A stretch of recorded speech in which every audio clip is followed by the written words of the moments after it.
Buenas tardes, compañeros y compañeras. Espero que todos y todas se encuentren muy bien. El día de hoy vamos a analizar el texto, los acuerdos de San Andrés Larraínzar y el contexto de la Declaración de los Derechos de los Pueblos Americanos, elaborado por Miguel Ángel Samano, Carlos Durá y Gerardo Gómez.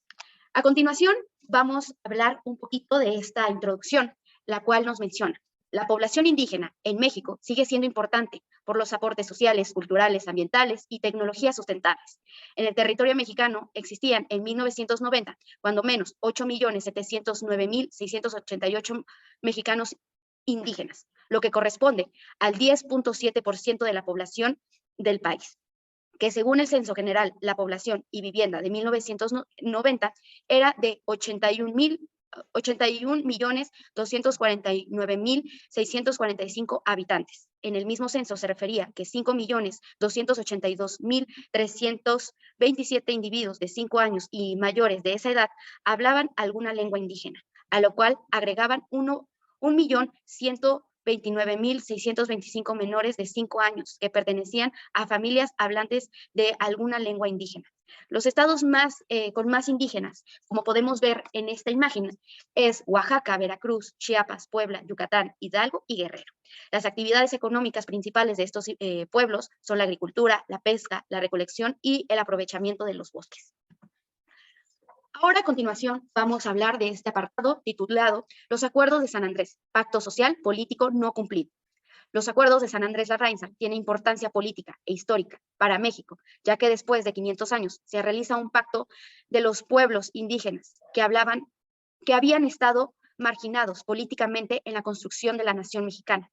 Por lo menos, desde el punto de vista constitucional, nunca les había mencionado que estos pueblos eran parte integrante de la nación mexicana, aunque históricamente han estado presentes en los momentos complicados de los conflictos sociales, de la construcción del Estado Nacional, excepción hecha en los cambios en el artículo 4 de la Constitución de 1992. Detrás de la estrategia del Estado se esconde una política estratégica de no reconocer plenamente a los derechos de los pueblos indígenas, aun cuando México ha ratificado en el convenio de 169 de la OIT, obligando a México, legalidad mexicana, en 1991, a aprobar la modificación del artículo 4 constitucional, donde dice: la nación mexicana tiene una composición pluricultural, sustentada originalmente en los pueblos indígenas. La ley protegerá y promulgará el desarrollo de las lenguas, cultura, usos, costumbres, recursos y formas específicas de organización social y garantizará su integrantes de efecto de acceso jurídico del Estado. Algunos analistas consideran que esta postura del Estado mexicano fue para quedar bien con la política exterior mexicana. Levantamiento armado del 1 de enero de 1994 fue un movimiento social que derivó hacia la demanda del cumplimiento del Estado mexicano ante los más desposeídos, los indígenas, de diferentes culturas, etnias, que habitaban en el territorio nacional.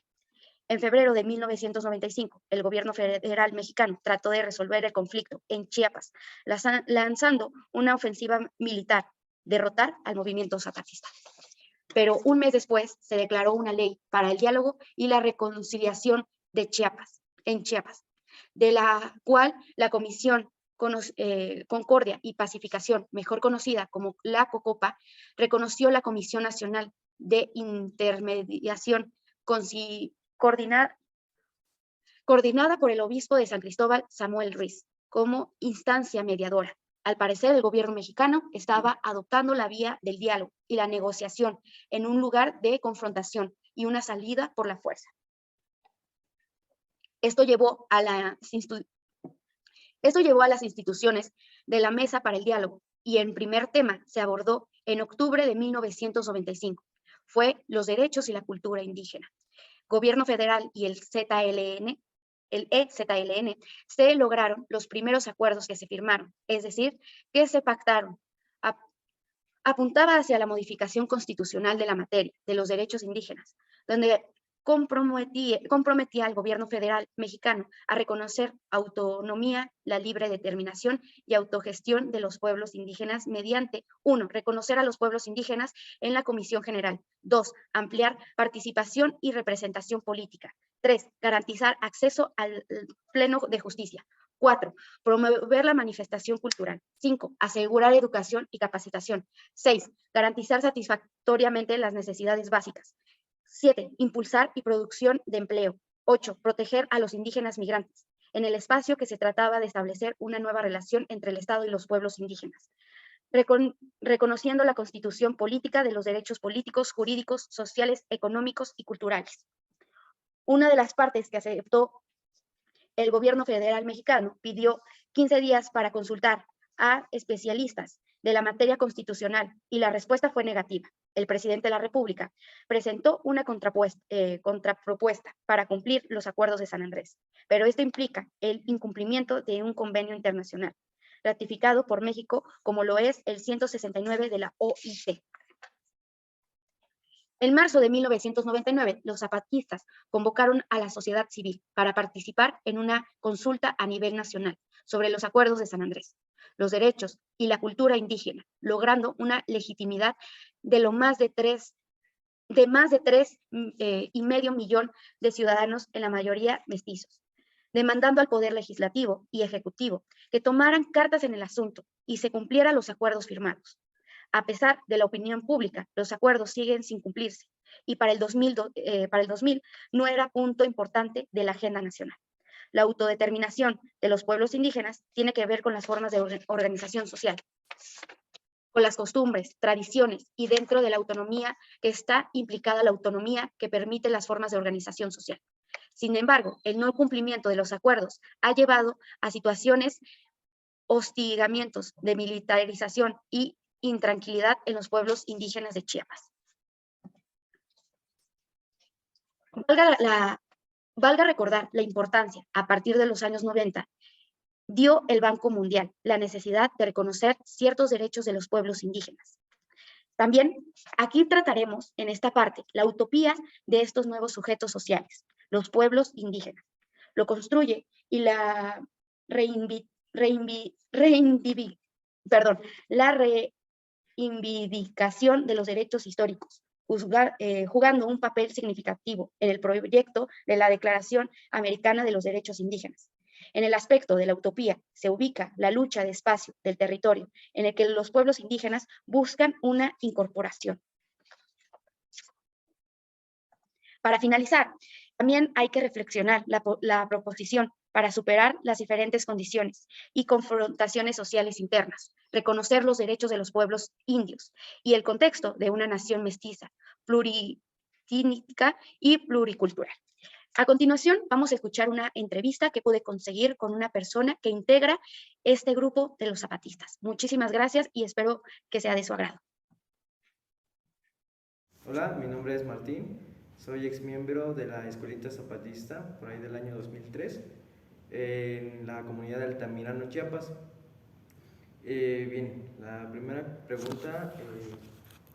Tú que has conocido los caracoles, ¿cuáles son las ventajas y las desventajas del Tratado de San Andrés Larrainzar en los caracoles?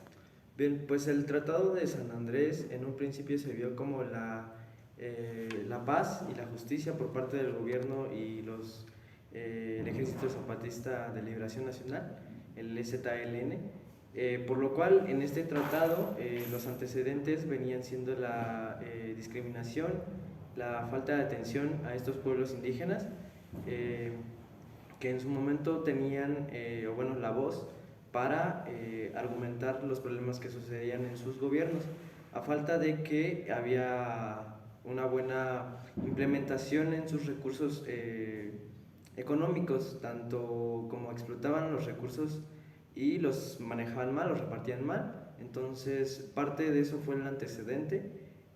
Para el Tratado de San Andrés, llevado en San Andrés Larrainzar, hubieron muchas inconsistencias por parte del gobierno, puesto que al llevar el tratado hubieron muchas partes que jugaron a favor del gobierno para, como siempre, olvidar al orgullo indígena. Por tanto, en los caracoles, el Tratado de San Andrés Larrainzar no se ve, hasta eso se ve como una burla hacia el pueblo indígena y los pueblos indígenas, por lo que por ahí del 2001, en el Congreso emana un